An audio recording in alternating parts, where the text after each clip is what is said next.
Good Friday, the descent from the cross.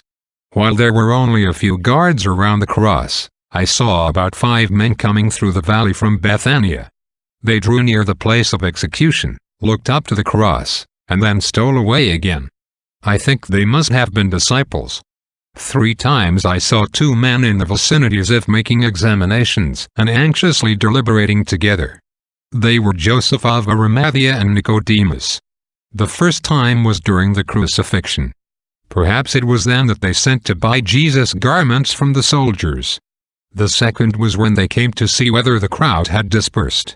After looking around, they went to the tomb to make some preparations. The third time was when they returned from the tomb. They went right up to the cross, looked up and all around, as if watching for a good opportunity, consulted as to the best plan of action for the task before them, and then went back to the city. And now began the transport to Calvary of all that was necessary for the embalming.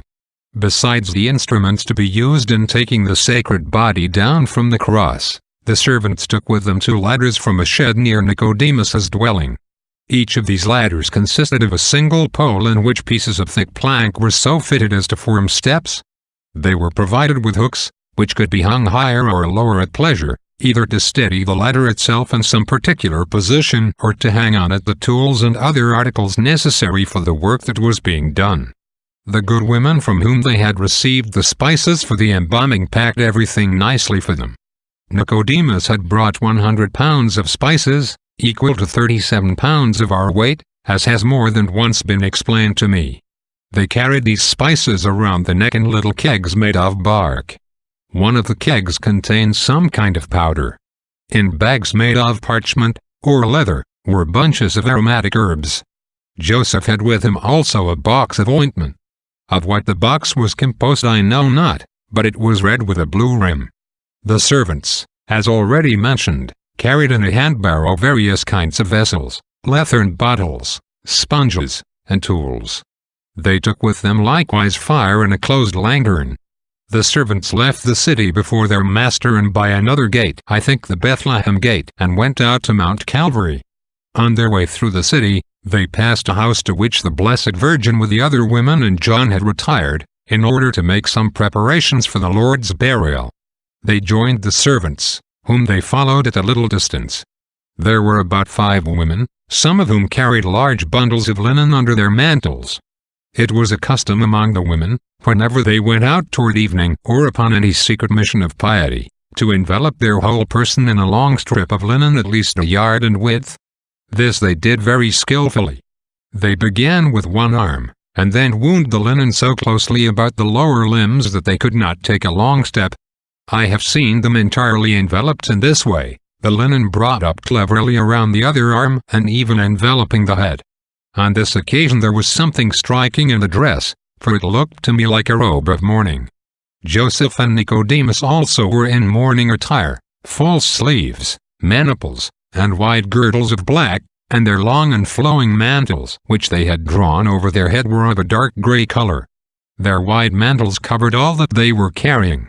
Both directed their steps toward the gate of execution. The streets were quiet and lonely. General terror kept the inhabitants in their homes. Many were prostrate in penance, and only a few were observing the prescriptions for the festival. When Joseph and Nicodemus arrived at the gate, they found it closed, and the streets and walls around beset by soldiers. They were those for whom the Pharisees asked after 2 o'clock, when they were fearing a tumult, and they had not yet been remanded. Joseph presented them Pilate's written order to be allowed to pass. The soldiers expressed their readiness to comply with it, but explained at the same time that they had already vainly tried to open the gate, that probably it had received some damage from the earthquake shock, and that the executioners sent out to break the bones of the crucified had to return through the corner gate.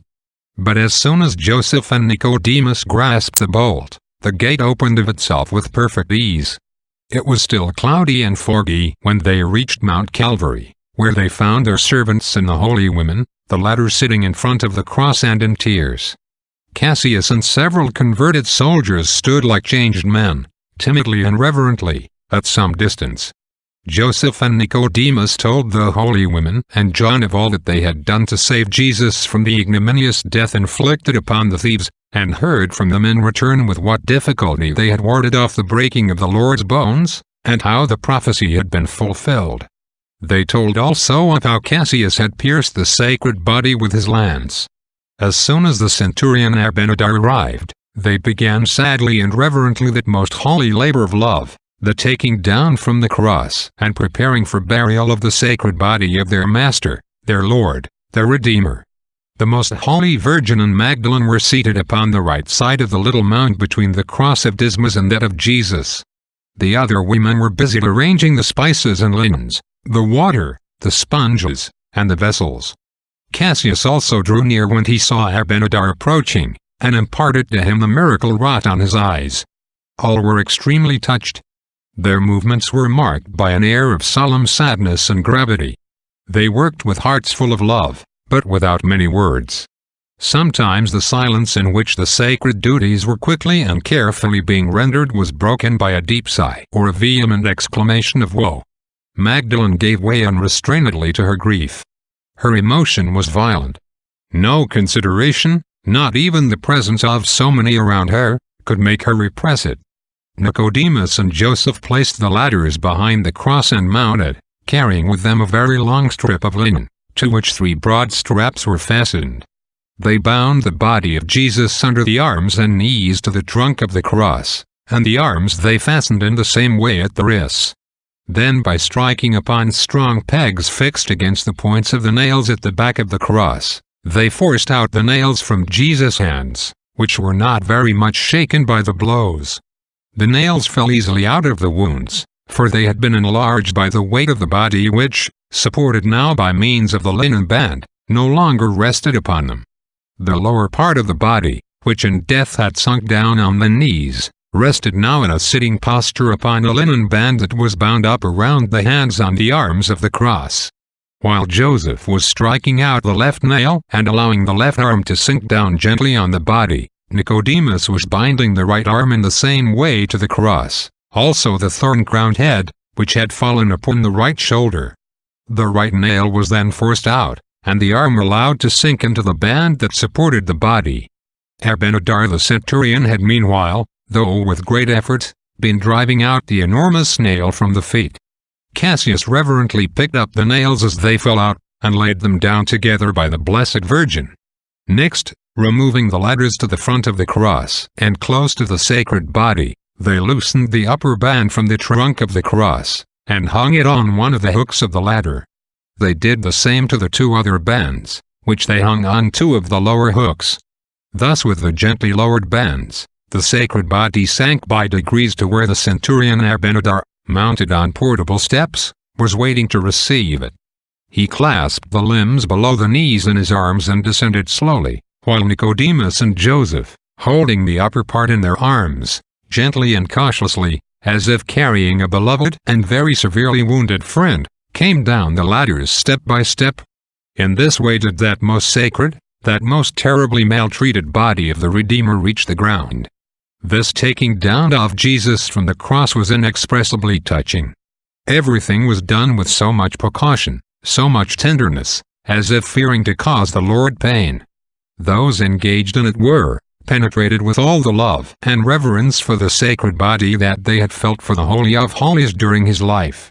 All were looking up with eyes riveted, and accompanying every movement with raising of hands, tears, and gestures of pain and grief. But no word was uttered.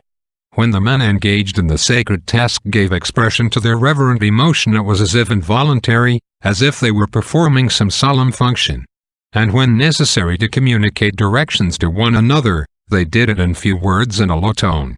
When the blows of the hammer by which the nails were driven out resounded, Mary and Magdalene, as well as all that had been present at the crucifixion, were pierced with fresh grief, for the sound reminded them of that most cruel nailing of Jesus to the cross.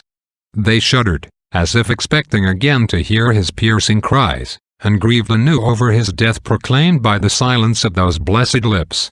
As soon as the sacred body was taken down, the men wrapped it in linen from the knees to the waist, and laid it on the sheet in his mother's arms which, in anguish of heart and ardent longing, were stretched out to receive it.